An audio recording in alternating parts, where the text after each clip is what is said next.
आज अपना lecture number 6 oxidation reduction के बारे में पढ़ लिया हमने। ऑक्सीडेशन नंबर पढ़ लिया, डिस्प्रोपोर्शनेशन रिएक्शन पढ़ लिया। अब हम लोगों को पता करना है, सपोज मान लीजिए 5 एग्जाम्पल आपको दिए हुए हैं, 5 कंपाउंड्स दिए हुए हैं, 5 स्पीसीज दी हुई है और आपसे पूछ रहे हैं कि कौन डिस्प्रोपोर्शनेशन शो कर सकता है और कौन शो नहीं कर सकता है। ठीक है, तो इसके लिए हमको एक डेटा पता होना चाहिए कि अगर किसी एलिमेंट की बात कर रहे हो तो उसके लिए मैक्सिमम और मिनिमम ऑक्सीडेशन नंबर क्या हो सकते हैं। क्या पता होना चाहिए हमको? मैक्सिमम ऑक्सीडेशन नंबर क्या हो सकता है और दूसरी चीज हमें मालूम होनी चाहिए मिनिमम ऑक्सीडेशन नंबर क्या।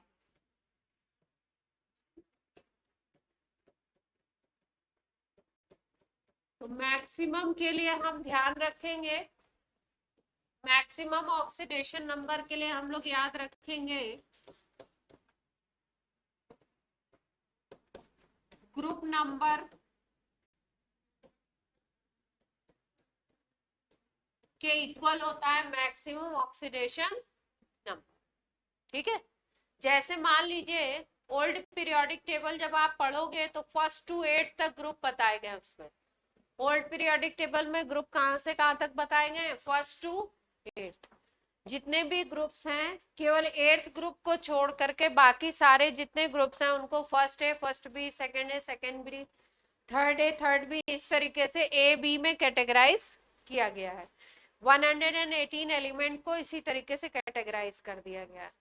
अभी जो अपनी प्रेजेंट टाइम की पीरियोडिक टेबल है उस पीरियोडिक टेबल में फर्स्ट ए फर्स्ट बी इस तरीके से ग्रुप्स नहीं है। ये पुराना क्लासिफिकेशन था जो मेंडलीव्स का था। अब नए क्लासिफिकेशन में जो ग्रुप्स बताए गए हैं वो 1 to 18 बताए गए, 1 से लेकर 18 तक।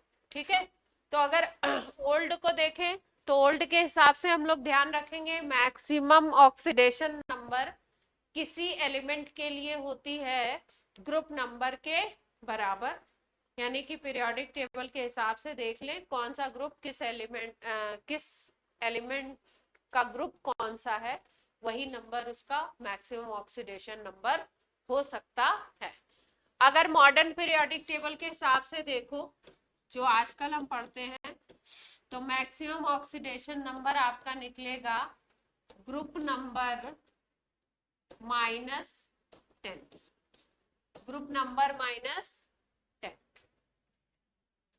और मिनिमम अगर निकालना है किसी का, मिनिमम ऑक्सीडेशन नंबर की अगर हम बात करें तो मिनिमम होता है ग्रुप नंबर -8 कर देते हैं, ग्रुप नंबर -8 कर देते हैं। एग्जाम्पल से समझते हैं। हाँ,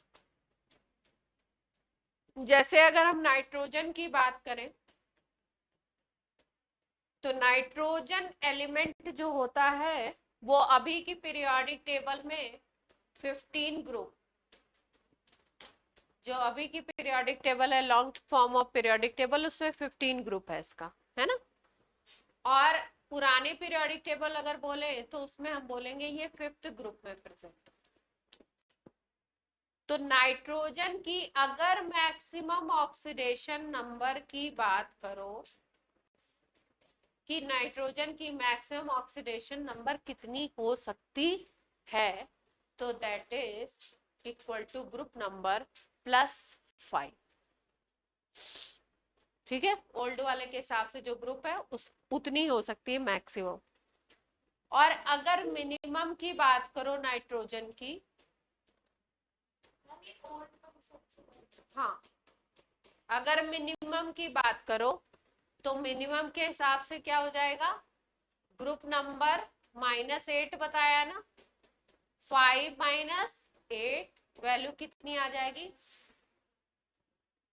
यानी कि नाइट्रोजन की मिनिमम हो सकती है -3 और मैक्सिमम हो सकती है +5। किसी भी कंपाउंड में नाइट्रोजन का ऑक्सीडेशन नंबर -3 से छोटा नहीं होगा और +5 से बड़ा नहीं होगा। मतलब नाइट्रोजन के लिए रेंज फिक्स है, -3 से छोटा नहीं हो सकता है और +5 से बड़ा नहीं हो सकता है। तो नाइट्रोजन की रेंज क्या हो गई? अगर रेंज बोले हम ऑक्सीडेशन नंबर का तो क्या आ जाएगा? -3 टू इसके बीच में हो सकता है, ये भी हो सकता है इसके बीच में।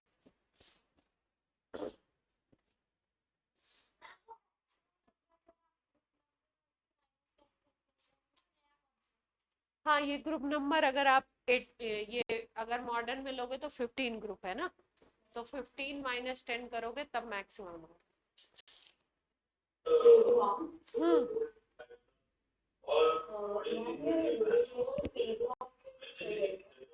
आपके बैकग्राउंड से आवाज आ रही है गार्गी, मतलब आपकी वॉइस क्लियर नहीं है।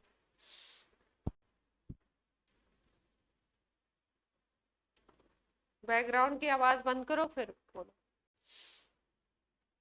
अभी इसका यूज क्या होगा वो बताती हूँ आपको, है ना, कि क्या इसका यूज है। ये मैक्सिमम मिनिमम बताया क्यों,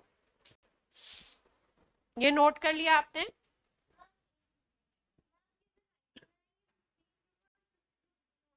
हाँ, ओल्ड पीरियोडिक टेबल में इसको 5th ग्रुप में लेते हैं और जो मॉडर्न नई पीरियोडिक टेबल है उसमें 15।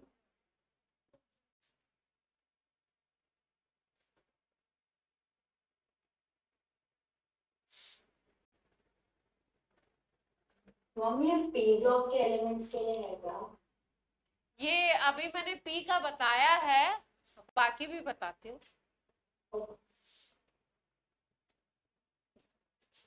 एग्जाम्पल मैंने अभी पी का लिया है।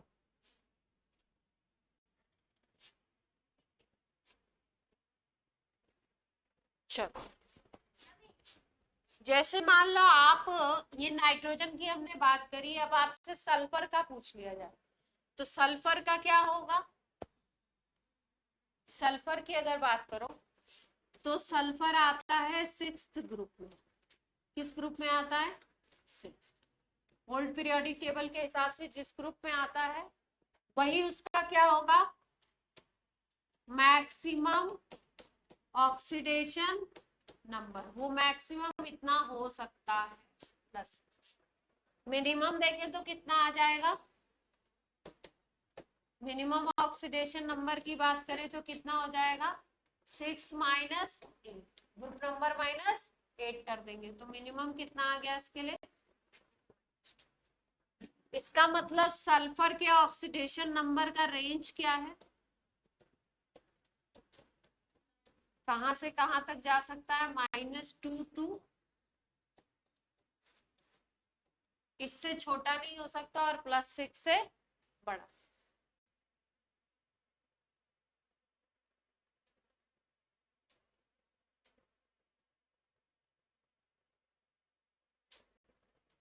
ठीक है,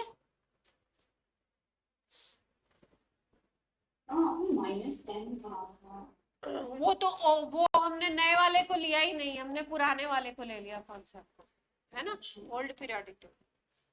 अब देखो, अब इसकी जरूरत हमको क्यों पड़ी? मैक्सिमम मिनिमम जानने की जरूरत क्यों पड़ी? जब हमने बात करी थी डिसप्रपोर्शनेशन की, डिसप्रपोर्शनेशन रिएक्शन की अगर हमने बात की थी तो हमने क्या बोला था कि कोई एलिमेंट है, मान लो ए, ये कोई स्पीसीज बनाता है, मान लो ए बी और ए डी, दो स्पीसीज ये बनाता है, ठीक। ये एलिमेंट यहाँ पे मान लीजिए +2 में था और इसमें चला जाता है +3 में और इसमें इसका ऑक्सीडेशन नंबर हो जाता है +1, है? तो हमने क्या बोला था? +2 से +3 में अगर जा रहा है तो इसका क्या हो रहा है? ऑक्सीडेशन। ऑक्सीडेशन का मतलब ऑक्सीडेशन नंबर क्या हो रही है? इंक्रीज। ये मोटी मोटी बात सबको समझ आती है? +2 से +1 पे जाता है तो ऑक्सीडेशन नंबर क्या हो रही है? ए की डिक्रीज हो रही है। ठीक, तो ए एलिमेंट डिस्प्रपोर्शनेशन रिएक्शन अगर शो कर रहा है तो इसका मतलब ये है कि इसका जो ऑक्सीडेशन नंबर होना चाहिए ओरिजिनल कंपाउंड में वो ऐसा होना चाहिए जो कहीं बीच में हो। बीच में का मतलब है ये जो +2 ऑक्सीडेशन नंबर है ये +3 और +1 के बीच में आ रहा है ना, मतलब इसके पास स्कोप है कि ये ऊपर भी जा सकता है, +3 भी जा सकता है और नीचे भी आ सकता है, +1 भी आ सकता है। ठीक, तो डिस्प्रपोर्शनेशन कौन शो करेगा?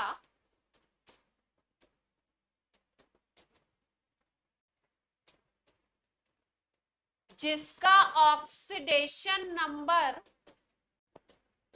मिनिमम एंड मैक्सिमम के बीच में आए, मिनिमम और मैक्सिमम के बीच में आ जाए। जैसे ये नोट कर ली ये वाली लाइन, ये स्लाइड नोट कर लो।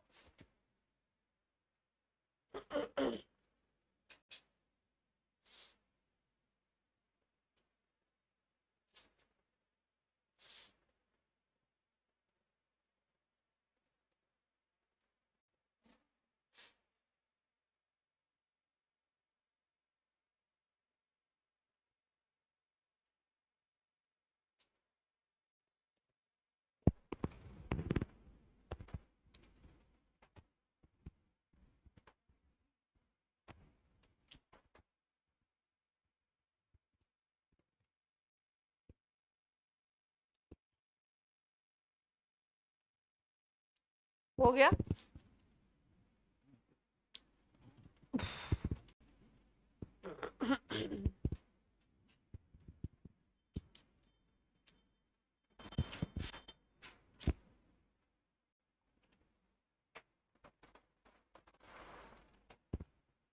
कर लिया? ऑनलाइन?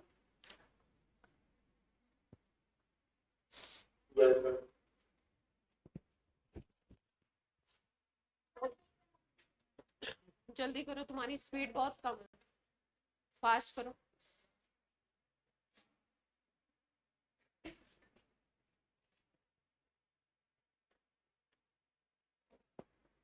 देखो, जैसे लास्ट टाइम पे मैंने इसका एग्जांपल बताया था, अगर मान लो हम बोल रहे हैं क्लोरीन के डिस्प्रपोर्शनेशन की बात, तो क्लोरीन जो एलिमेंट होता है ये 7th ग्रुप का एलिमेंट है। किस ग्रुप का है? 7th group. तो मतलब इसकी मैक्सिमम कितनी हो सकती है? +7। और अगर बात करो मिनिमम ऑक्सीडेशन नंबर की क्लोरीन की, तो कितनी हो जाएगी? +7 -8 कर देंगे तो कितनी आ जाएगी? माइनस। ठीक, अब अगर क्लोरीन को डिस्प्रपोर्शनेशन शो करना है तो इसका ऑक्सीडेशन नंबर कैसा होना चाहिए कि +7 और -1 के कहीं बीच का हो अगर, तो इसके पास क्लोरीन का अगर ऑक्सीडेशन नंबर कंपाउंड में ऐसा है जो इनके बीच का है, तो इसके पास ऑप्शन होगा कि ये अपने ऑक्सीडेशन नंबर को इंक्रीज भी कर सकता है और ऑक्सीडेशन नंबर को डिक्रीज भी कर सकता है अगर ये बीच की रेंज में कहीं पे। और कोई भी स्पीसीज जब ऑक्सीडेशन नंबर को इंक्रीज भी कर सकती है और डिक्रीज भी कर सकती है तभी वो डिस्प्रपोर्शनेशन शो कर सकती। ठीक है, जैसे एग्जाम्पल से समझो, मान लो आपको बोल दिया HCl कंपाउंड है, HCl है, इसमें जो क्लोरीन है ये डिस्प्रपोर्शनेशन शो करेगा या नहीं?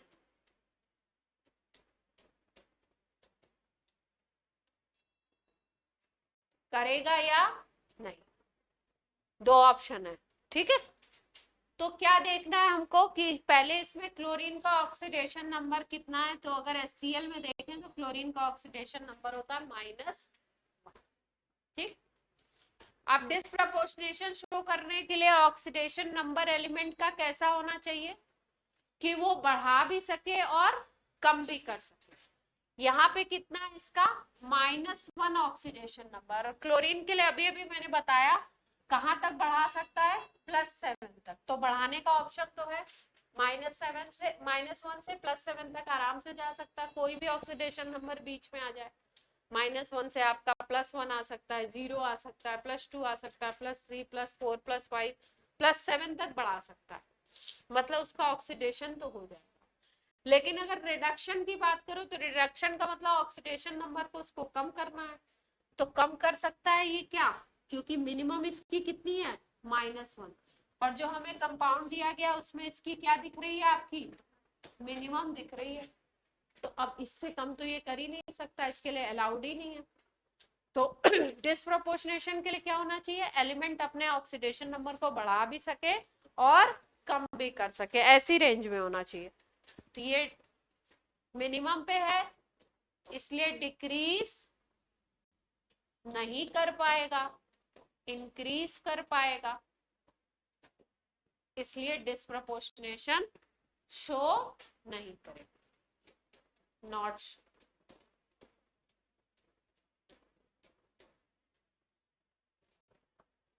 तो किसी भी एलिमेंट को अगर आपको चेक करना है डिस्प्रपोर्शनेशन शो करेगा या नहीं करेगा, तो पहले क्या करना है, उस एलिमेंट का आपको देखना है उस कंपाउंड में ऑक्सीडेशन नंबर है क्या ओरिजिनली, फिर उसके बाद उस एलिमेंट का देखना है कि मिनिमम क्या हो सकता है और मैक्सिमम क्या हो सकता है।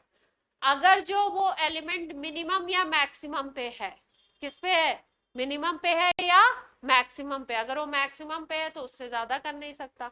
मान लो कोई कंपाउंड क्लोरीन का दे दें जिसमें ऑक्सीडेशन नंबर +7, तो अब +7 से ऊपर वो जा नहीं सकता, इसका मतलब उसका ऑक्सीडेशन तो नहीं हो सकता, +7 से नीचे आ सकता है तो रिडक्शन हो सकता है, और डिस्प्रोपोर्शनेशन की कंडीशन है कि ऑक्सीडेशन भी होना चाहिए और रिडक्शन भी होना चाहिए। नोट कर लीजिए, एक सवाल बताते हैं।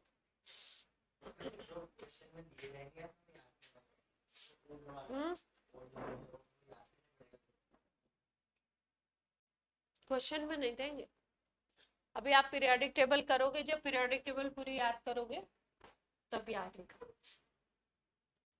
हाँ याद हो जाएगी धीरे धीरे, ऐसी क्या बात है, नोट कर रहे हैं, धीरे धीरे याद होगी, ऐसे थोड़ी याद होगी, लेकिन याद हो जाएगी।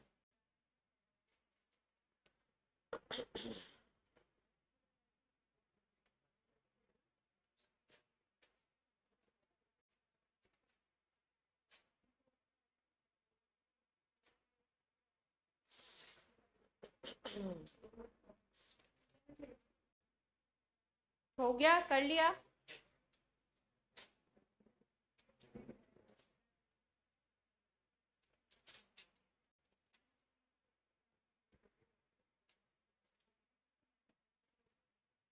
चल,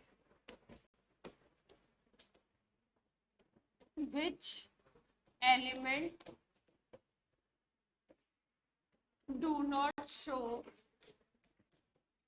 disproportionation, कौन सा ऐसा है जो डिस्प्रपोर्शनेशन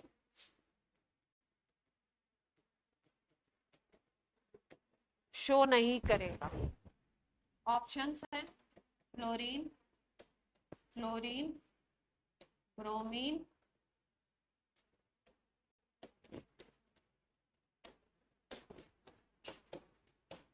आयोडीन।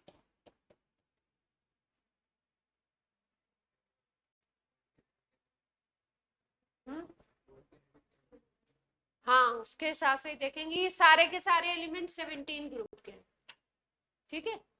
लेकिन इस क्वेश्चन में एक फैक्ट आपको याद रखना है कि फ्लोरीन हमेशा -1 ऑक्सीडेशन नंबर में होता, F2 को छोड़ के। F2 की अगर बात करो तो F2 में 0 होगा, बाकी सारी जगह क्या होता है, इसका ऑक्सीडेशन नंबर फिक्स है। आंख बंद करके फ्लोरीन का ऑक्सीडेशन नंबर हर कंपाउंड में आपको क्या लेना है, -1, और कोई ऑक्सीडेशन नंबर ये याद करने वाला फैक्ट है, और कोई शो ही नहीं करता। तो जब शो ही नहीं करता तो डिस्प्रोपोर्शनेशन हो सकता है इसका, चेंज ही नहीं होगा, ये तो -1 पे ही अटका हुआ है। तो फ्लोरीन का क्या याद रखेंगे, ऑलवेज शो माइनस, हमेशा इसको -1 ही शो करना है, कभी +1 होना ही नहीं है। सॉल्व करते ना, बता देते हैं एक और।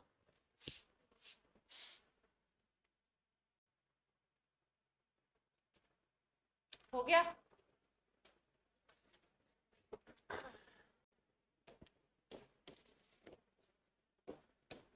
NO2 N2O5 HNO3 HNO2, nitrogen के ये सारे कंपाउंड हैं। इसमें से आपको बोल रहे हैं कौन डिस्प्रोपोर्शनेशन शो करेगा, कौन सा नहीं करेगा। देखो ये नाइट्रोजन के ऑक्साइड हैं 2, और ये नाइट्रोजन 15 ग्रुप का होता है, 5th कह सकते हैं। नाइट्रोजन के ये ऑक्सी एसिड है, ये दोनों। ठीक, अब चारों को चेक करना है। हाँ आंसर मिल गया। अब चारों को चेक करना है, चेक करते हैं। देखिए कौन शो करेगा, कौन सा नहीं।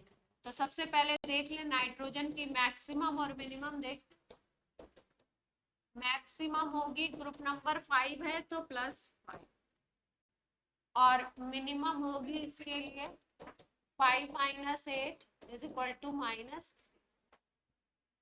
अगर -3 पे है या +5 पे है तो शो नहीं कर सकता, क्योंकि +5 से ज्यादा नहीं कर सकता, बढ़ा नहीं सकता, और -3 से नीचे नहीं जा सकता। अगर एलिमेंट की ऑक्सीडेशन नंबर सपोज नाइट्रोजन की +4 आ रही है, तो +4 से उसके पास ऑप्शन है +5 जाने का, मतलब ऑक्सीडेशन भी कर सकता है वो, और +4 से -3 तक भी आ सकता है, इसका मतलब रिडक्शन भी हो सकता है, तो वो शो करेगा। लेकिन अगर इस पे और इस पे है तो चेक करने के लिए क्या देखेंगे, मिनिमम हो या मैक्सिमम हो, तो वो स्पीसीज शो नहीं करेगी। तो देखते हैं, पहला NO2 दिया हुआ है, NO2 में ऑक्सीडेशन नंबर निकालते हैं, X मानते हैं नाइट्रोजन का, +4 आ रहा है, देख पा रहे हैं। तो +4 आ गया तो इसके पास क्या ऑप्शन है, ये +5 तक बढ़ा भी सकता है और -3 तक डिक्रीज भी कर सकता है। जब कहीं बीच में होगी ऑक्सीडेशन नंबर तो इंक्रीज भी कर सकता है और डिक्रीज।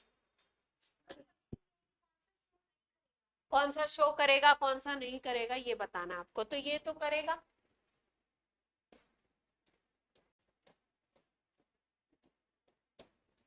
ये क्लियर है सबको, ऑनलाइन ऑफलाइन। यस अब सेकंड ऑप्शन, सेकंड पे जाते हैं, N2O5। हम ये नहीं करेगा। सेकंड है आपका N2O5, नाइट्रोजन की निकालते हैं, कितनी आ गई, प्लस का 5 आ गई, देख रहे हैं, तो मैक्सिमम वाली आ गई।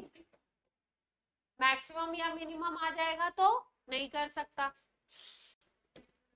तो इसके पास क्या ऑप्शन है, डिक्रीज तो कर सकता है लेकिन इंक्रीज का ऑप्शन इसके पास नहीं है, और डिस्प्रोपोर्शनेशन के लिए दोनों चीजें होनी चाहिए, तो ये शो नहीं करेगा। अगला कौन सा है, HNO3। चलिए इसमें निकालते हैं नाइट्रोजन का, हाइड्रोजन का +1 कितना आ जाएगा, निकालेंगे तो +5। ये भी किसकी कंडीशन हो गई, मैक्सिमम, तो ये भी नहीं शो करेगा।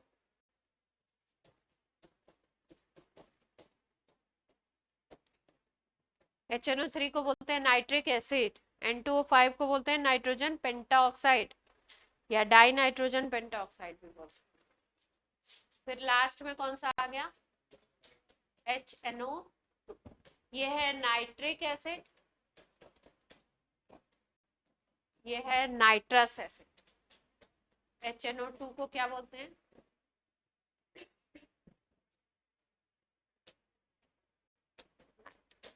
निकाल लें। +1 x कितना आता है? प्लस का 3, तो +3 है, तो इंक्रीज भी कर सकता है +5 तक और डिक्रीज भी कर सकता है -3 तक आराम से, है ना? तो ये शो करेगा।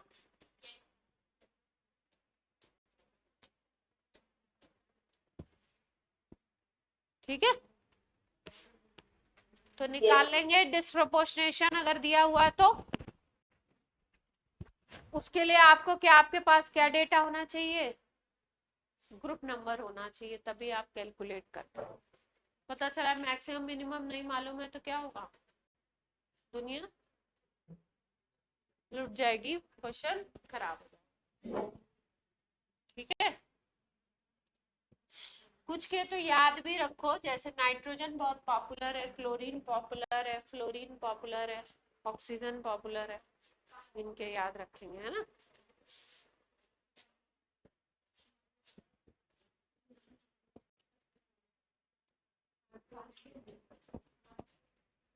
ठीक है, जैसे आप ऐसे याद रख सकते हैं, ग्रुप नंबर 1, ग्रुप नंबर 2, 1 और 2 के ऑलवेज +1, ग्रुप 2 का ऑलवेज क्या होगा? +2। तो इनकी डिस्प्रपोर्शनेशन की बात ही नहीं करोगे कभी, हमेशा क्या है ये +1, जो हमेशा जिसके साथ लिखा हुआ वो क्या है? वो चेंज ही नहीं कर रहा है अपना।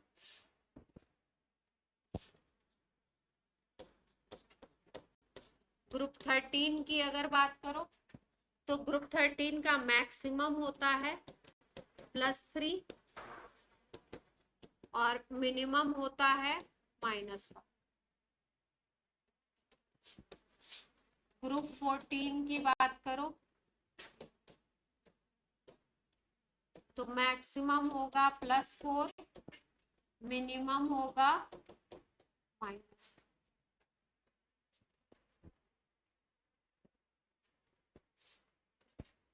ग्रुप 15 की बात करो तो ग्रुप 15 में होगा मैक्सिमम, अभी बताया था, +5 और मिनिमम कितना हो गया? -का।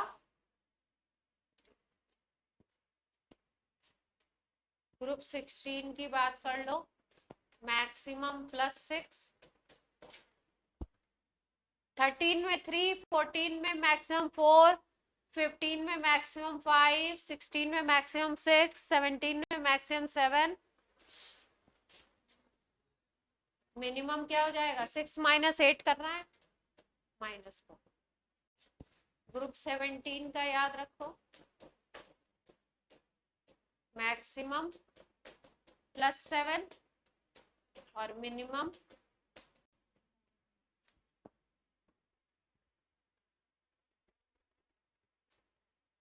ठीक है। ग्रुप 18 का इन जनरली क्या होता है? नोबल होते हैं, तो इन जनरली होता है 0, लेकिन मैक्सिमम कहां तक जा सकता है ये? +8। वैसे इन जनरली क्या होता है? 0। मैक्सिमम कहां तक जा सकता है? +8।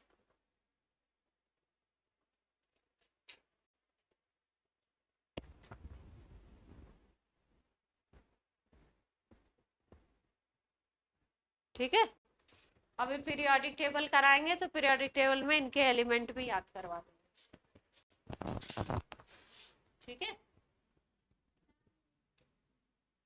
जैसे यहाँ पे बोलो तो बैगन, आलू, गाजर इन थैला, ये इसके element. Boron, aluminium, gallium, indium, thallium. 14 की बात करो तो कार्बन फैमिली बोलते हैं, कार्बन से शुरू होता है, कहे, शिव, जी, सुनो, Parvati. Carbon, silicon, germanium, tin, SN को बोलते हैं टिन, लेड को बोलते हैं पीबी। ये एलिमेंट दिखाई दे तो इनका क्या है, maximum +4 minimum.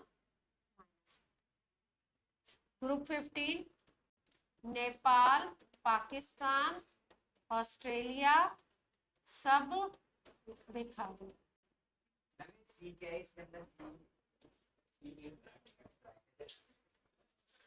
Nepal, Pakistan, Australia सब दिखाई दो।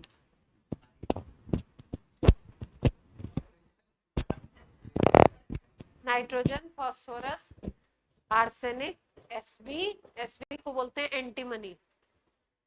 एसबी लिखते हैं, बुक पढ़ते क्या है, एंटीमनी। BI इज 16 में है ओल्ड स्टाइल से टी ओ। चीटिंग करते हैं तो क्या बोलते हैं, ओल्ड स्टाइल से टीपो। हमारे टाइम में चीटिंग करने को बोलते थे टीपो। कॉपी करते थे ना, अभी भी यही बोलते हैं। अच्छा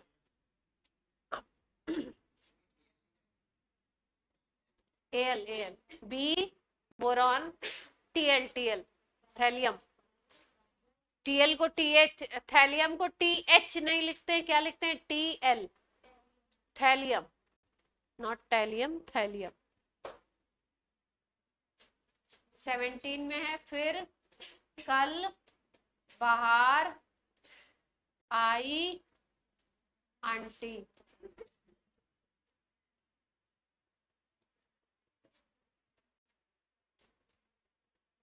फिर कल बाहर आई aunty. Fluorine, chlorine, bromine, iodine, एटेस्टाइन।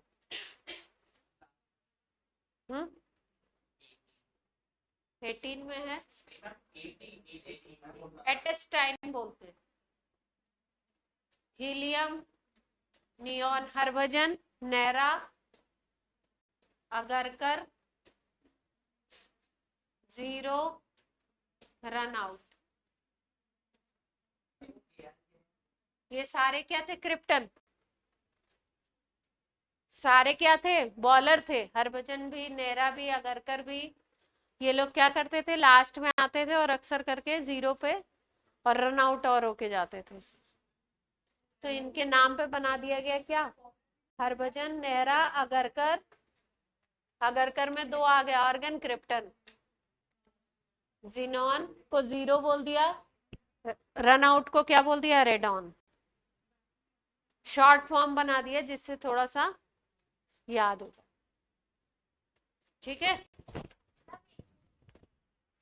जल्दी करिए।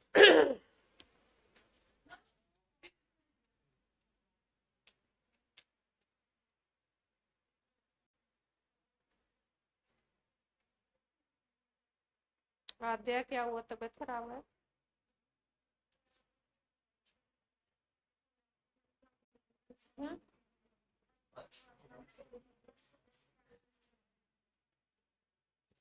हो गया,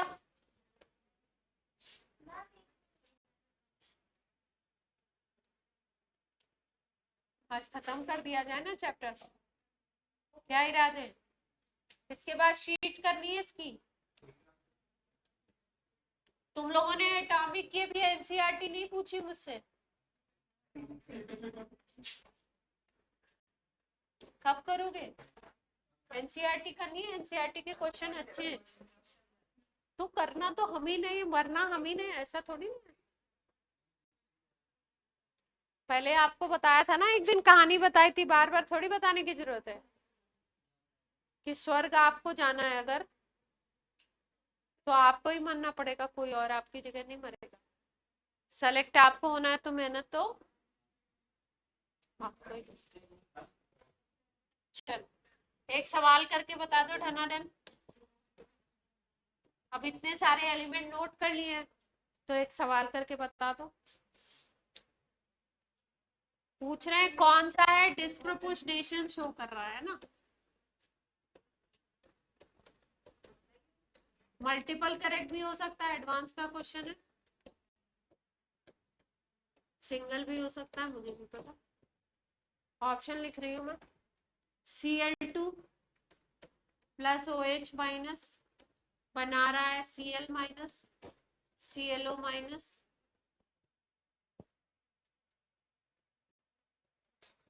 प्लस H2O।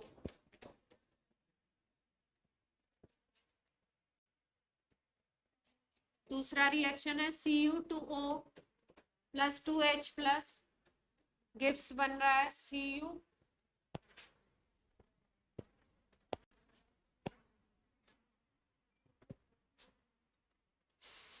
Cu प्लस 2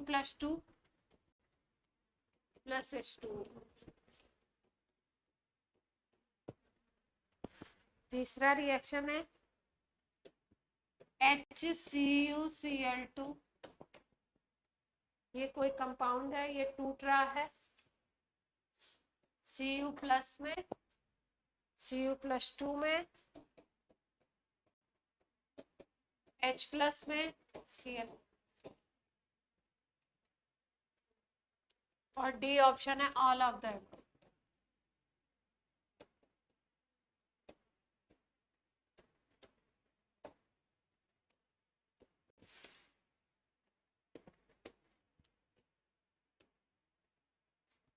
चलो भैया बताओ।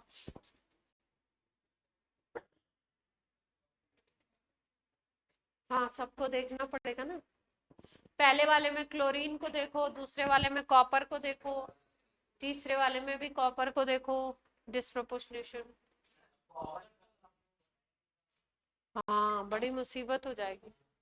कॉपर 0 शो कर सकता है, +1 शो कर सकता है, +2 शो कर सकता है। कॉपर फर्स्ट में है,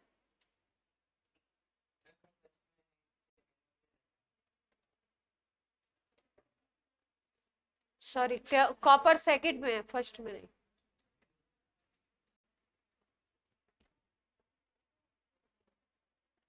कॉपर का ऑक्सीडेशन नंबर याद रखो, वैसे ओल्ड के हिसाब से कॉपर फर्स्ट बी में आता है।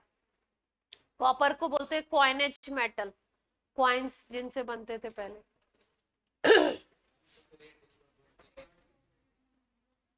बता दिया ना, 0 भी शो कर सकता है, +1 भी हो सकती है, +2 भी होती है कंपाउंड्स में। हम्म हम्म तो बता तो दिया, 0 मेटल, ये मेटल है ना, तो मेटल का थोड़ा सा अलग तरीके से चलेगा। तो मेटल, ये जो कॉपर है, ये 0 भी शो कर सकता है, +1 भी कर सकता है, +2 भी कर सकता है, तो इसके हिसाब से चेक करो।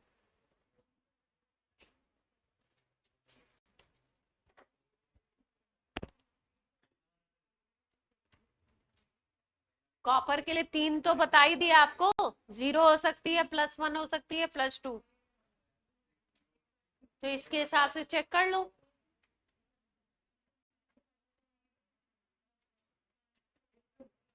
तुम तो कंपाउंड में निकालो, जो रिएक्टेंट दिया हुआ उसमें निकालो, उसमें निकाल के चेक करो।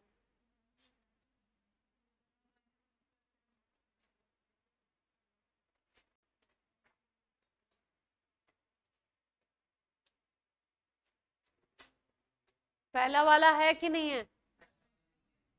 हाँ है।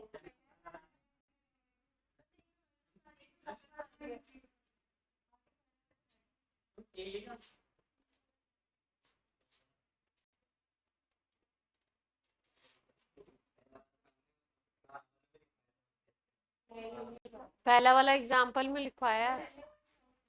हाँ तो उसको आयनिक फॉर्म में तोड़ दिया ना, जिसकी चेंज नहीं होती उसको हटा सकते हैं। Na तो फर्स्ट ग्रुप में है, तो Na की कभी चेंज ही नहीं होगी। अगर इसको आयनिक फॉर्म में तोड़ दो तो Na प्लस OH माइनस बन जाएगा ना। फर्स्ट वाली तो लिखवाई थी, उसमें NaCl बना था, NaClO बना था, कोल्ड एंड डाइल्यूट से रिएक्शन हुआ था। हम दूसरा वाला भी है। मैम डी होगा अलग से तो सारा। 2 हो जाएगा तब तो all of the above answer होगा ही। Yes ma'am. तीसरे को देखने की जरूरत नहीं है, पर बता देते हैं देखना कैसे हैं। हाँ मल्टीपल हो सकता है ना।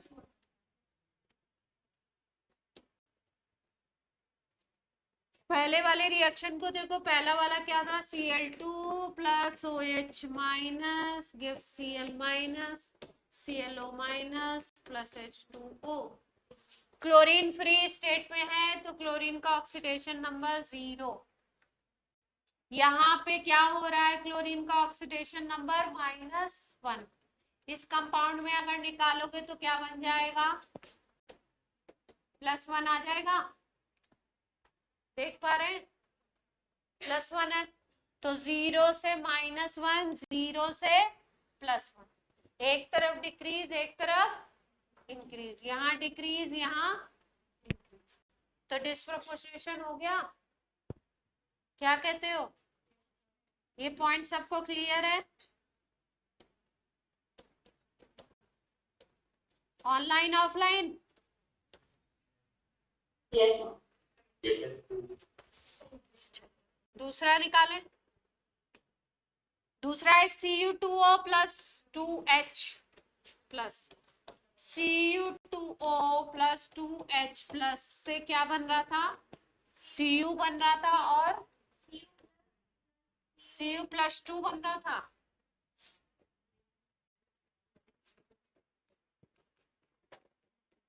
ये बन रहा था ना। अब पहले वाले कंपाउंड में निकाल लेते हैं कॉपर का ऑक्सीडेशन नंबर। कॉपर का ऑक्साइड है, ऑक्साइड बोले तो ऑक्सीजन का -2 लेंगे हमेशा, तो कॉपर का निकालना है 2x मान लो, ऑक्सीजन का -2 इज इक्वल टू 0, पूरा कंपाउंड न्यूट्रल है तो 2x इज इक्वल टू क्या आ जाएगा, तो x इज इक्वल टू +1 आ गया। ठीक, यहाँ पे कॉपर फ्री स्टेट में दिख रहा है तो इसका ऑक्सीडेशन नंबर क्या होगा, 0। यहाँ पे सीधे सीधे चार्ज दिखाई दे रहा है कॉपर के ऊपर +2, तो देखिए आपका +1 से कहाँ पे गया, 0, तो डिक्रीज हो रहा है, और +1 से कहाँ पे गया, +2, तो इंक्रीज हो रहा है। डिक्रीज इंक्रीज दोनों हो रहे हैं तो क्या हो रहा है, कोई दिक्कत?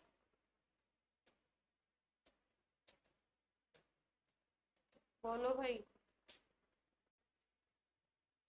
ठीक है, 2 हो गए तो आंसर लगाना है तो सीधे ही लगा सकते हैं, 2 हैं और चौथा ऑप्शन क्या दे रखा है, ऑल ऑफ द अबव दे रखा है तो ऑल ऑफ द अबव हो जाएगा।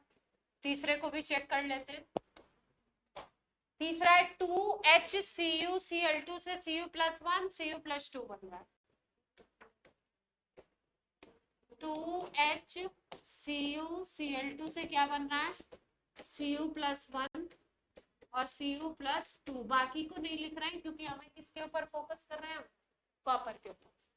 तो यहाँ पे देख लो आप, HCuCl2, इस 2 से कोई मतलब नहीं है।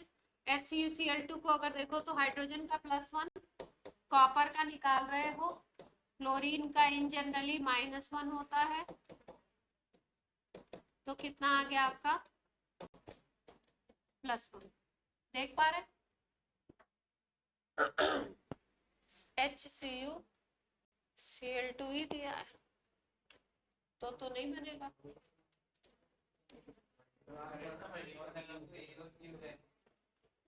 हाँ, ऑल ऑफ द अबव फिर नहीं बनेगा, HCuCl2 यही तो दे रखा है, हाइड्रोजन +1 ही लेंगे, क्लोरीन -2 ही लेंगे, -1 ही लेंगे, तो नहीं बनेगा।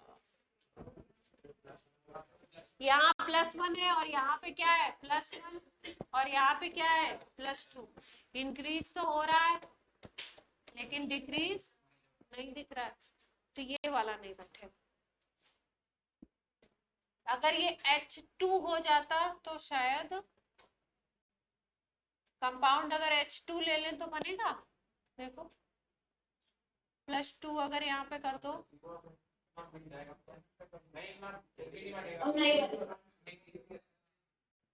फिर भी नहीं बनेगा, Cu- नहीं होगा मेटल। ठीक है, तो ये ऑप्शन नहीं है। आंसर क्या बन गया अपना, ठीक है, ऑल ऑफ द अबव तो नहीं कर दिया था, देखें ये क्या दे रहे हैं, क्या एडवांस में आएगा तो इस तरह के क्वेश्चन आएंगे, अदरवाइज तो एक ही होगा ना, मेंस में एक ही होगा।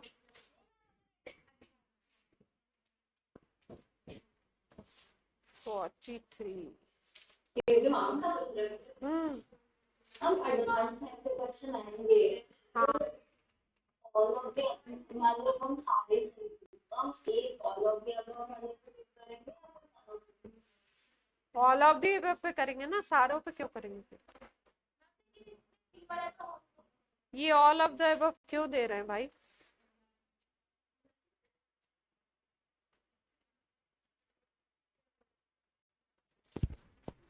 अच्छा यहाँ पे 0 दिया हुआ,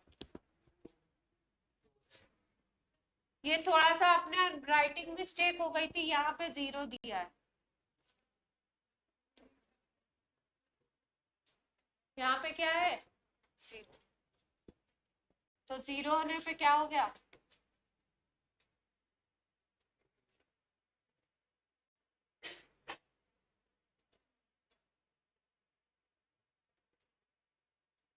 यहाँ पे अगर 0 दिया है तो आपकी बात बन जाएगी ना, 0 पे तो हो जाएगा, CU लिखा है क्यों, तब तो बन जाएगी बात। +1 से क्या हो गया, डिक्रीज में होगा, तो ये भी हो गया, तो आंसर क्या बन गया अपना? अब बन गया ऑल ऑफ द, ठीक है। ये करेक्शन कर लीजिएगा, करेक्शन मार लीजिए।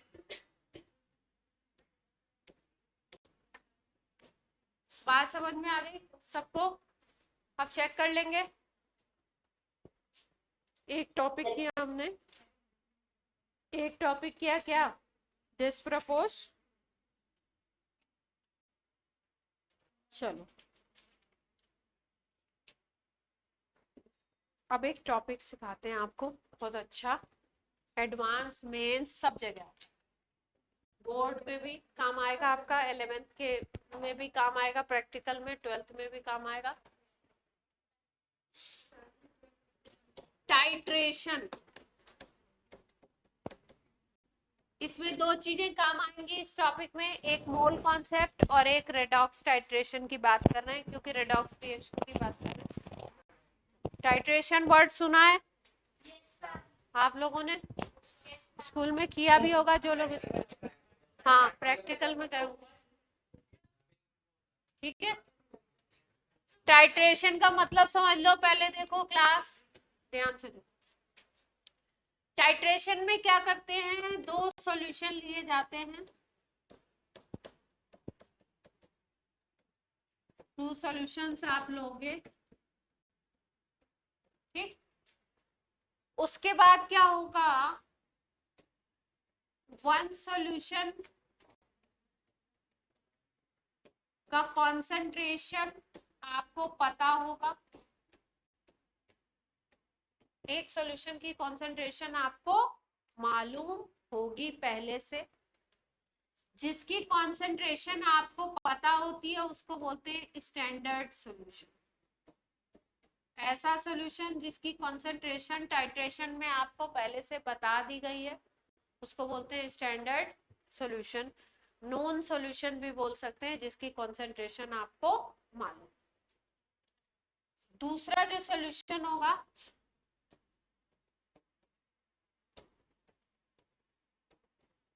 उसको हम बोलते हैं, उसकी कॉन्सेंट्रेशन हमें निकालनी होती है, एक्सपेरिमेंट के थ्रू कॉन्सेंट्रेशन हम कैलकुलेट करते हैं, concentration to be calculated, experiment के थ्रू हम निकालें, इसको हम बोलते हैं अननोन सॉल्यूशन।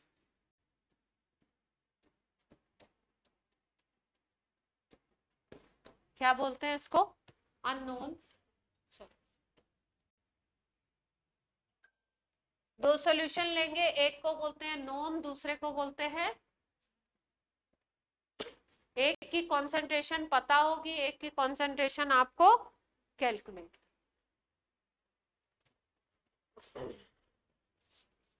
अब देखिए, ये जो टाइट्रेशन प्रोसेस है इसमें एक इंस्ट्रूमेंट यूज करते हैं, टाइट्रेशन का सेटअप होता है, उसमें एक इंस्ट्रूमेंट होता है उसको बोलते हैं ब्यूरेट, और एक होता है उसको बोलते हैं पिपेट। एक को क्या बोलते हैं, ब्यूरेट, एक को बोलते हैं पिपेट। मेरी ड्राइंग थोड़ी खराब है, फिर भी मैं आपको बना करके दिखाती हूँ। लैब में आपने देखा होगा।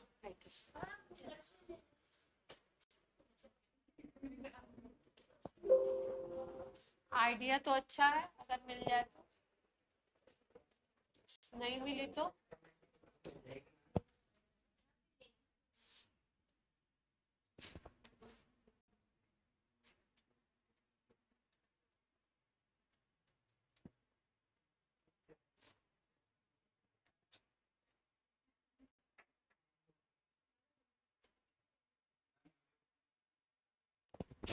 आ गई। तुम लोग को लग रहा होगा कोई वीडियो मैम दिखा दें, 5 मिनट हमारा क्या हो जाए, ऐसे ही वेस्ट हो जाए, और फिर उसके बाद आप क्या हो जाओ, खुश हो जाओ। अब ये क्या हुआ,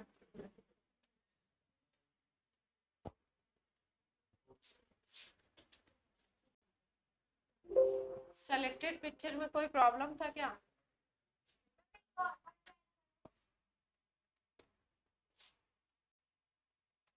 ओए, अब पीपीटी ना उड़ गया हो?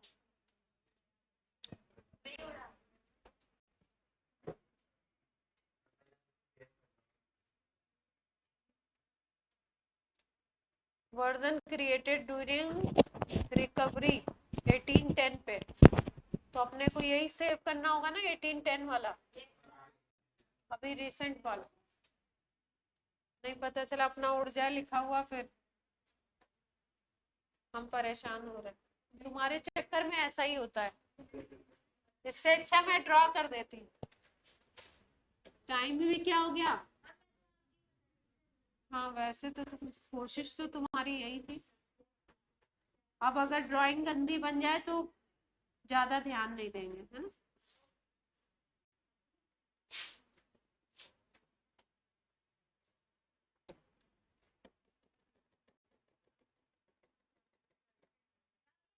ये ऐसी ट्यूब जैसी बनी हुई होती है, इसमें मार्किंग होती है ना। कहीं कहीं पे 100 ml की होगी, ज्यादातर स्कूल्स में आपकी 50 ml की होती है ना। टोटल आप इसमें कंटेंट कितना फिल कर सकते हो, 50 ml फिल कर सकते हो। यहाँ से आपका क्या होगा, यहाँ पे एक इस तरीके से नॉब होता है, उसको ओपन करते हैं तो यहाँ से कंटेंट आपका लिक्विड फॉर्म में नीचे आ सकता है। कभी भी ब्यूरेट को ओपन, एक्सपेरिमेंट की ड्यूरेशन में ब्यूरेट ओपन करने का तरीका ये नहीं होता है कि ढंग से जैसे पानी का टैप खोलते हैं वैसे खोल दिया। कैसे खोलना है, बहुत स्लोली, जिससे कि जो कंटेंट आए वो कैसे आए, ड्रॉप बाय ड्रॉप। ये रही आपकी क्या है, ये ब्यूरेट, क्या नाम है इसका, इसके नीचे हम लोग लगाते हैं इस तरीके का, इतना मतलब थोड़ा अच्छा सा होता है, मैंने गंदा सा बना दिया। इसको बोलते हैं कोनिकल फ्लास्क। क्या बोलते हैं? हाँ नहीं तो क्या, घर पे बना लेना, समझ लो पहले। नीचे की तरफ जो इंस्ट्रूमेंट यूज, मतलब ग्लास का ये कंटेनर यूज करेंगे, उसको क्या बोलोगे, कोनिकल फ्लास्क बोलोगे। ऊपर जो ये जिसपे आपका पूरी मार्किंग है 50 ml की, उसको क्या बोल रहे हैं, उस ट्यूब को हम बोल रहे हैं ब्यूरेट। ठीक है, वैसे यूज की जानी चाहिए किसकी, कांच की यूज की जानी चाहिए आइडियली। बड़ी क्लासेस में कांच की होती है, और छोटी क्लासेस में 11th-12th में क्या करते हैं, एक अलग तरीके का प्लास्टिक आता है, उसका उसका यूज कर लेते हैं, थोड़ा चीप होता है। ब्यूरेट और कॉनिकल फ्लास्क। एक और नाम लिया था आपके सामने, उसको क्या बोला था हमने, पिपेट। पिपेट थोड़ा सा अलग टाइप का होता है, और बच्चे जब उसको देखते हैं तो क्या करते हैं, बहुत ही खुश हो जाते हैं। इस टाइप की ट्यूब होती है,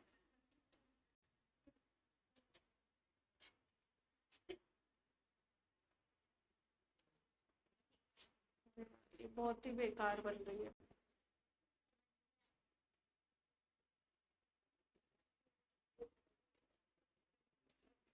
ये ट्यूब है तो सीधी होगी, हमसे आइडियली टेढ़ी हो गई है।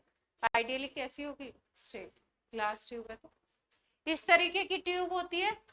इसमें यहाँ पे एक मार्किंग बनी होती है, इस तरीके से आप देखोगे ग्लास में तो ऊपर हल्की सी आपको मार्किंग दिखाई देगी, है ना, राउंड सी। ये जो पिपेट है इसके इस एंड पे, इस एंड से आप फिल करते हो कंटेंट को। एक बार लोगे नॉन सॉल्यूशन और एक बार क्या लेंगे? Unknown solution. तो जैसे ये मान लो ये रॉड है, ये पिपेट है सपोज करो, है ना, ये इसका थिक पार्ट है, ये ऊपर पतला सा पार्ट होगा, नीचे की तरफ पतला पार्ट होगा, इसका पतली रॉड होगी बिल्कुल, ऊपर यहाँ पे मार्किंग बनी होगी, ठीक। ये जो पिपेट होती है ये इन जनरली या तो 10 ml की होगी या लैब में 20 ml की, 10 या 20 ml की होती है। ये वाली जो होती है इन जनरली, इस पे कितने ml आप ब्यूरेट में भर सकते हो? अराउंड इसकी जो कैपेसिटी होती है वो कितनी होती है? 50 ml की, है ना। 50 ml के मार्किंग इसमें बने होते हैं। इसमें पिपेट में आप 10 ml या 20 ml ले सकते हो। जैसे मान लो कोई पाइप लो, अगर आप उसमें पानी ऊपर उसमें चढ़ाना चाहते हो पाइप में और अपने माउथ के थ्रू, तो आपको क्या करना पड़ता है? सक करना पड़ता है, खींचना पड़ता है, खींचना पड़ता है ना। तो उसी तरीके से हम लोग पिपेट यूज करते हैं लैब। एक स्टूडेंट को एक दे दिया जाता है ना, एक पिपेट दे दिया जाता है, क्योंकि यहाँ पे क्या करेगा वो अपना मुंह लगाएगा, तो अब एक ही तो सारे बच्चे यूज करेंगे नहीं, तो अलग अलग सबको अलॉट हो जाता है ना। अच्छे स्कूल्स में एक एक सबको अलॉट हो जाता है, छोटे स्कूल्स में मुझे पता नहीं, वॉश करके यूज करते होंगे। तो इससे क्या होगा, बच्चा इसको खींचेगा और खींचने के बाद तेजी से सक करके क्या करते हैं, कंटेंट को यहाँ तक ऊपर तक ले आते हैं। ये थोड़ा और लंबा होता है, ऊपर तक ले आते हैं। हमको लाना कहाँ तक है? इस मार्किंग तक लाना है। सक करेंगे तेजी से, और सक करने के बाद फटाफट से यहाँ पे अपना थंब लगा देंगे। जैसे ही इस पे ऊपर वाले एंड पे आप थंब लगाओगे, कंटेंट मान लो यहाँ तक आ गया, है ना। अब आपको कितना लेना है? जो मार्किंग बनी हुई है वो शो कर रही है 20 ml को या 10 ml को, अगर छोटी है तो 10 ml की, तो आपको 20 ml लेना है। तो आप क्या करते हो कि थंब को धीरे धीरे हल्का हल्का सा ओपन करते हो। धीरे धीरे ओपन करोगे तो कंटेंट थोड़ा थोड़ा नीचे जाएगा। फिर आपको कहाँ तक ले जाना है इसको, कंटेंट को? इस मार्किंग तक आप थंब को रोक देते हो। आफ्टर दैट ये जो सॉल्यूशन जो भी आपने 20 ml लिया उसको कोनिकल फ्लास्क में पोर कर दोगे, डाल दोगे। अब आपको ये मेजर्ड अमाउंट हो गया 20 ml आपने ले लिया। इसमें ऊपर ब्यूरेट पे 50 ml आप दूसरा सॉल्यूशन फिल करोगे। इस सॉल्यूशन की, ब्यूरेट वाले सॉल्यूशन की रिएक्शन कोनिकल फ्लास्क में जो सॉल्यूशन है उससे होगी, ठीक है। अब ब्यूरेट में मान लो सपोज हमने यहाँ पे ले लिया है KMnO4 पोटेशियम परमैंगनेट।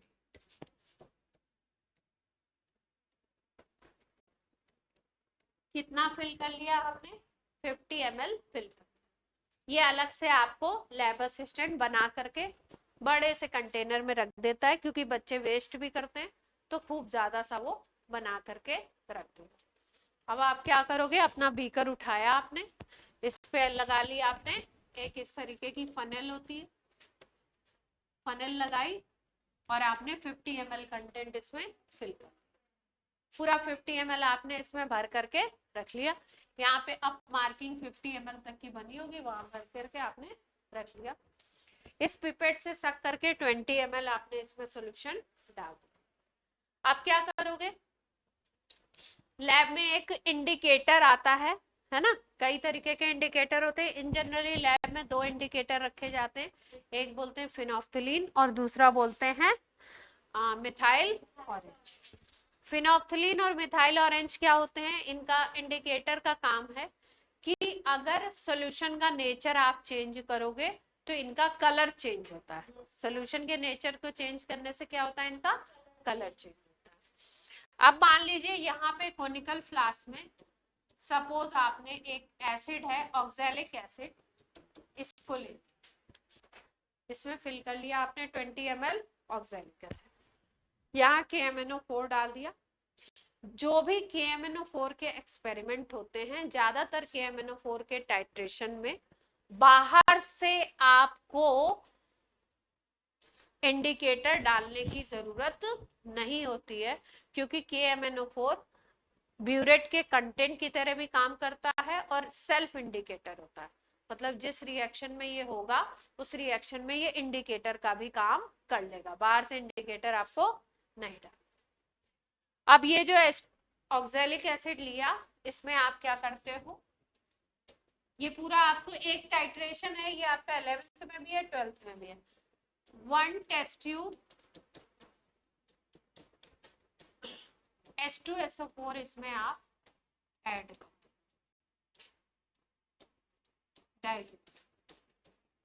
एक टेस्ट ट्यूब इसमें आप क्या ऐड कर दोगे, H2SO, ठीक, हाँ एक टेस्ट ट्यूब भर करके आप डाल दीजिए क्योंकि रिएक्शन KMnO4 ऑक्सैलिक एसिड से रिएक्शन एसिडिक मीडियम में करता है।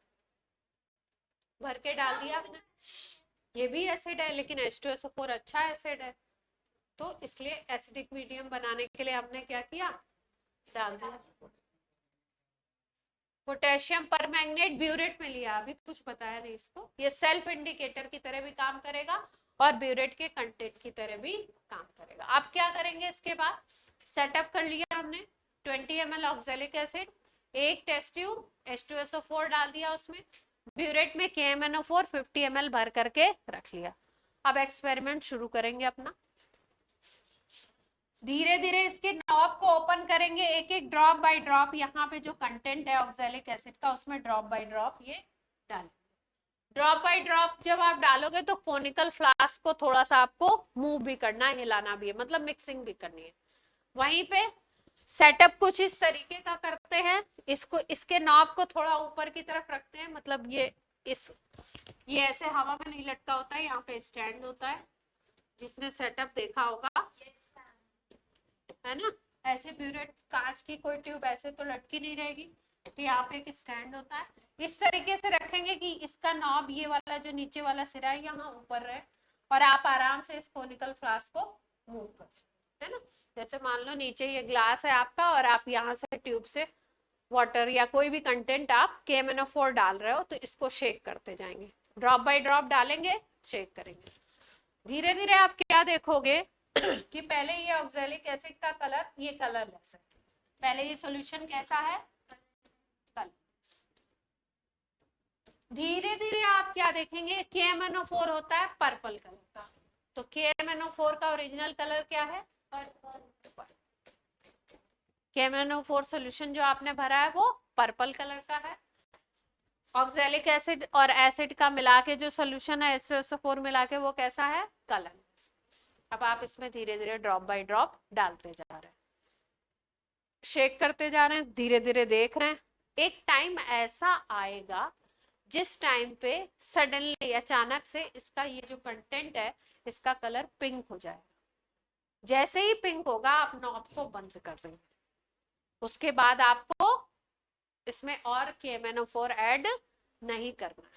जैसे ही कलर चेंज हुआ, कलरलेस से कैसा हो गया, पिंक हो गया। इस केस में पिंक होता है, अलग अलग कंपाउंड में अलग अलग होता है। ये जो आइडियल सिचुएशन है, मतलब आइडियल टाइट्रेशन है जो लैब में कराया जाता है। तो आपका जैसे ही कलर पिंक होगा उस पॉइंट को हम बोलते हैं इक्विवेलेंट पॉइंट। उस पॉइंट को हम क्या बोलते हैं, इक्विवेलेंट पॉइंट।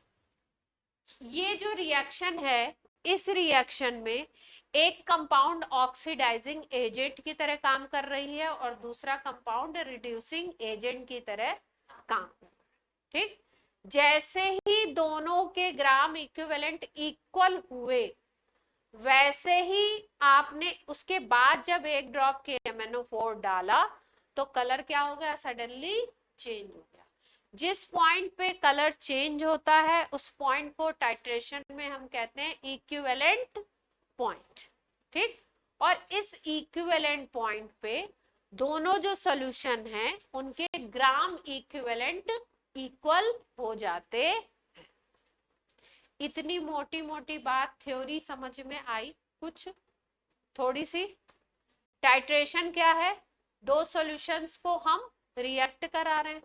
टाइट्रेशन दो तरीके के देखेंगे, एक को बोलते हैं रेडॉक्स टाइट्रेशन, एक टाइट्रेशन को क्या बोलेंगे? वैसे कई तरीके के होते हैं, हमें कितने तरीके के देखने हैं? 2 तरीके के। एक को बोलते हो रेडॉक्स और दूसरे को बोलते हो एसिड बेस। एक को बोलोगे रेडॉक्स, दूसरे को क्या बोलोगे? Acid base. रेडॉक्स टाइट्रेशन क्या होगा? जिसमें ऑक्सीडाइजिंग एजेंट का रिएक्शन रिड्यूसिंग एजेंट के साथ कराए। मतलब एक चीज ऑक्सीडाइज हो रही होगी, दूसरी चीज रिड्यूस हो। एसिड बेस टाइट्रेशन में क्या होगा? एसिड का टाइट्रेशन किसके साथ कराएंगे? बेस के साथ।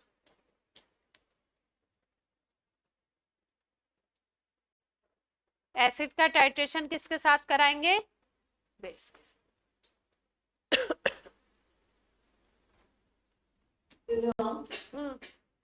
बेटा पिपेट को कैसे यूज करना है पिपेट दोबारा बताओ।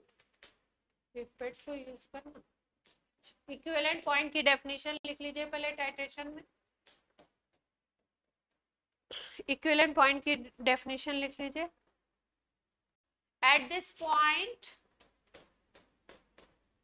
at this point color suddenly changes and neutralization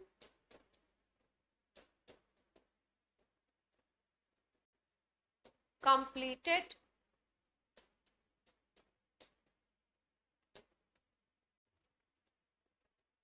इस पॉइंट पे न्यूट्रलाइजेशन, अगर एसिड बेस का टाइट्रेशन कर रहे हो तो न्यूट्रलाइजेशन हो चुका है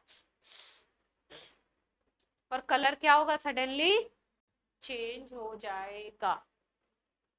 फिर गार्गी क्या पूछ रहे थे? पिपेट यूज करने का। ये एक क्या है? पानी का पाइप यूज करते हैं ना अपन, पाइप है मान लो, ठीक है। इस पाइप में यहाँ पे ये रेड मार्क दिख रहा है पेन में, अगर ऑनलाइन वालों को दिख रहा हो, यहाँ पे एक मार्किंग बनाई गई है, यहाँ मार्किंग बनाई गई है। ये जो मार्किंग है यहाँ तक आपको पानी लाना है, ठीक है। ये नीचे लंबी सी ट्यूब एज्यूम कर लो, ट्यूब दिख नहीं रही है नीचे, एज्यूम तो कर सकते हैं ना, मैथ्स में दुनिया की चीजें एज्यूम करते हैं आप जो नहीं होती हैं। मैथ्स के नंबर देखे हैं कभी? सब एज्यूम ही तो किया है। तो केमिस्ट्री में थोड़ी सी पाइप दिख रही है, नीचे वाली पाइप आप एज्यूम कर दो। अब कहीं से मान लो ये किसी बकेट से कनेक्टेड है, अब आपको क्या करना है? पानी यहाँ तक लाना है, तो आप क्या करोगे? सक करोगे, खींच रहे हैं। आप खींचेंगे तो कोई कंट्रोल तो है नहीं, तेजी से खींच रहे हैं तो यहाँ तक भी आ सकता है, ऊपर तक, ये वाइट टिप तक भी आ सकता है। यहाँ तक आ गया, जैसे ही यहाँ तक आएगा, अब पाइप में ऐसा नहीं होगा कि आप ऐसे कर दोगे तो रुक जाएगा पानी, नहीं, पाइप में क्योंकि एरिया ज्यादा है ना, क्रॉस सेक्शन एरिया, तो वहां पे काम नहीं बन पाता है। पिपेट में क्या होता है? पिपेट पतली सी होती है, तो वहां पे काम बन जाता है। जैसे ही यहाँ तक पिपेट में आपने यूज सक किया और सेकेंड्स में आपको काम करना है, अगर आपने ये थंब लगाने में देर कर दिया तो कंटेंट नीचे, तो आपने क्या करना है? सक किया, और हम लोग ऐसे मुंह और अंगूठा ऐसे रखते थे, बस खींचा और कर दिया। यहां तक मान लो कंटेंट आ गया आपका ऊपर तक, अब क्या करोगे? आप धीरे धीरे थंब को धीरे धीरे ऊपर करोगे और आप मार्किंग देखते जाओगे। पानी धीरे धीरे, जो भी कंटेंट है, हम क्या फिल कर रहे हैं? ऑक्सैलिक एसिड फिल कर रहे हैं। ऑक्सैलिक एसिड यहाँ तक आ चुका है, अब धीरे धीरे आपको क्या करना है? थंब को जैसे जैसे हल्का हल्का ऊपर करोगे, फिर धीरे धीरे कंटेंट इस मार्क तक जब आ गया तो फिर प्रेस कर देंगे, फिर उसको पिपेट को उठाएंगे और दूसरे कोनिकल फ्लास्क में फिर थंब हटा दो, सारा कंटेंट उसमें चला, ठीक है। लैब में और सावधानी इसलिए भी रखनी पड़ती है क्योंकि क्या होता है, जब आप शक करते हो तो कभी कभी, अब ऑक्सैलिक एसिड है, मुंह में आ गया तो एसिड है भैया, उससे भी बचना है, तो ऐसे भी खींचना है कि ऊपर तक आ भी जाए। तो खट्टा खट्टा लगेगा और क्या होगा। हाँ, टमाटर में तो होता है। जैसे एक बार मार्क्स तक भर गया तो उठा के कैसे ले जाते हैं? कैसे लेके जाते हैं, ऐसे थंब प्रेस किया हुआ है तो वो गिरेगा नहीं कंटेंट। ये आपकी ट्यूब, ये आपकी ट्यूब है, अगर आपने थंब जोर से प्रेस किया हुआ है तो कोई भी कंटेंट बाहर नहीं आता है। ठीक है, अब मेरे पास है नहीं तो मैं दिखा देती हूँ आपको।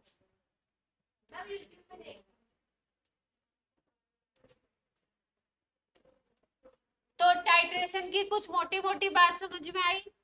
एसिड बेस टाइट्रेशन होता है और रेडॉक्स टाइट्रेशन होता है। यहाँ पे हमने बात क्यों करी, इसलिए बात करी क्योंकि हमें क्या करना है, रेडॉक्स पढ़ रहे हैं तो रेडॉक्स टाइट्रेशन भी पढ़ना होगा, है ना। तो टाइट्रेशन में है क्या, बेसिक जो चीज हमें जो करनी है, हमें तो एक्सपेरिमेंट भी नहीं करना है, हमको क्या करना है, इसके रेडॉक्स के क्या करने हैं, क्वेश्चंस। तो अगर रेडॉक्स टाइट्रेशन की बात करो तो रेडॉक्स टाइट्रेशन में आपको प्रिंसिपल क्या लगाना है, ये देखिए। जैसे मान लो आपने रिएक्शन कराया KMnO4 और ऑक्सैलिक एसिड के बीच में, मान लो आप रिएक्शन करा, एसिडिक मीडियम, ठीक है। कोई प्रोडक्ट बन रहे हैं, मान लो CO2 बन रही है, MnSO4 बन रही है, ठीक है। प्रोडक्ट से ज्यादा कुछ लेना देना नहीं है। H+ का मतलब एसिडिक मीडियम। जो H2SO4 डाला था हमने,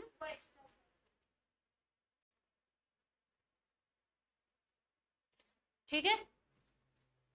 अब आपको इसमें रूल क्या लगाना है, टाइट्रेशन में रूल क्या लगेगा, रूल लिख लीजिए।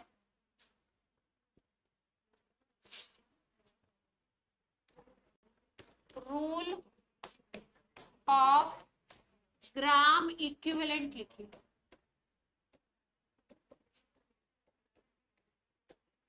रूल ऑफ ग्राम इक्विवेलेंस लिखिए। एसिड बेस में भी लगेगा, ऑक्सीडाइजिंग रिड्यूसिंग एजेंट में भी लगेगा, किसी भी रिएक्शन में ये रूल आप लगा सकते हैं और किसी भी रिएक्शन के लिए आपको क्वेश्चन मिल सकता है। क्या है रूल, देखिए। In any reaction gram equivalent reacted with each other or produced are same।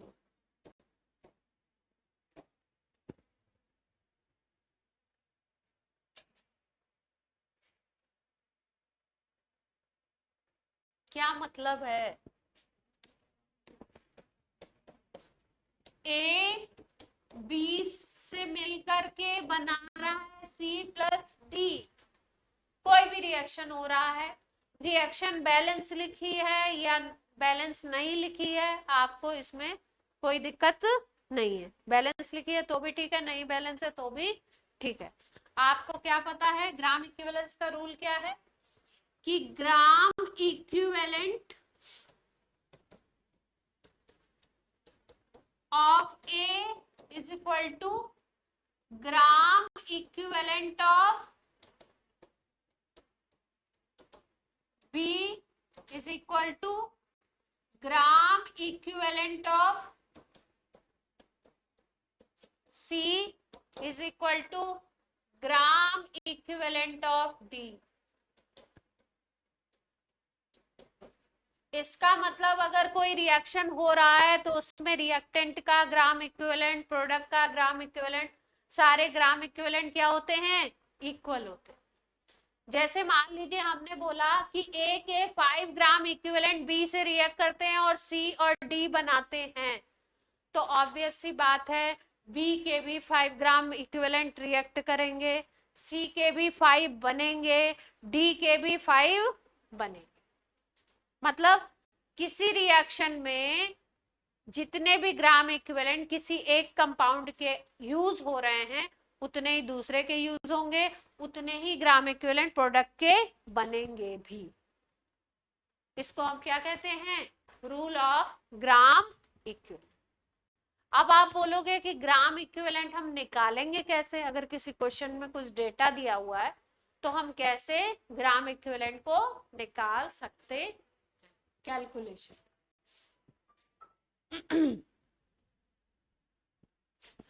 तो ये लिख लो ये स्लाइड, तब बताएं। लिख ली? दिखाइए। हर्ष के मुंह से लग रहा है नहीं लिखी है। निकिता लिख लिया? कौन है अभी तुम लोग का? सबने लिख ली? Very good.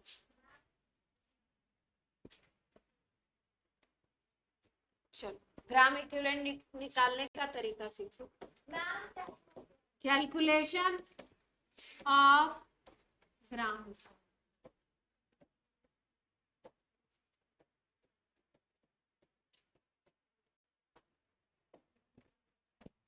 कैलकुलेशन कैसे करेंगे?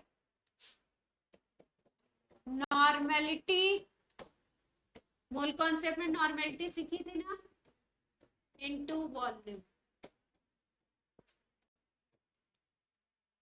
वॉल्यूम किस में लेना है? लीटर। Normality into volume.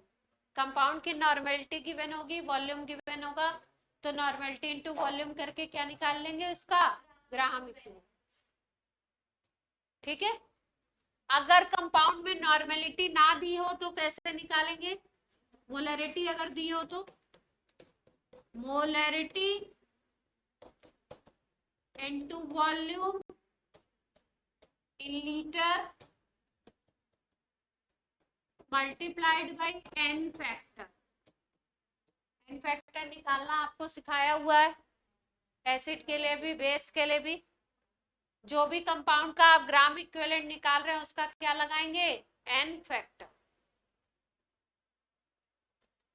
ठीक है। अगर आपको निकालना है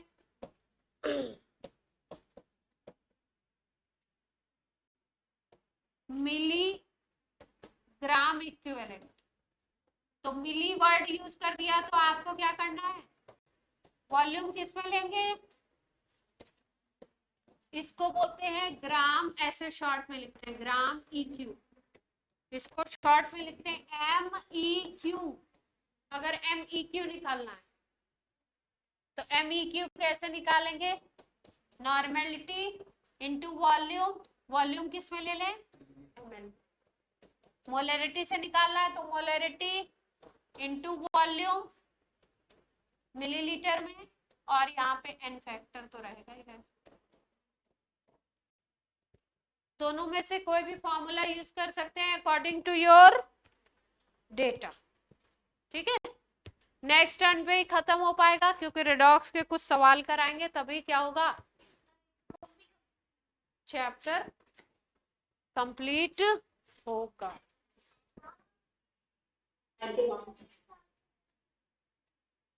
Thank you.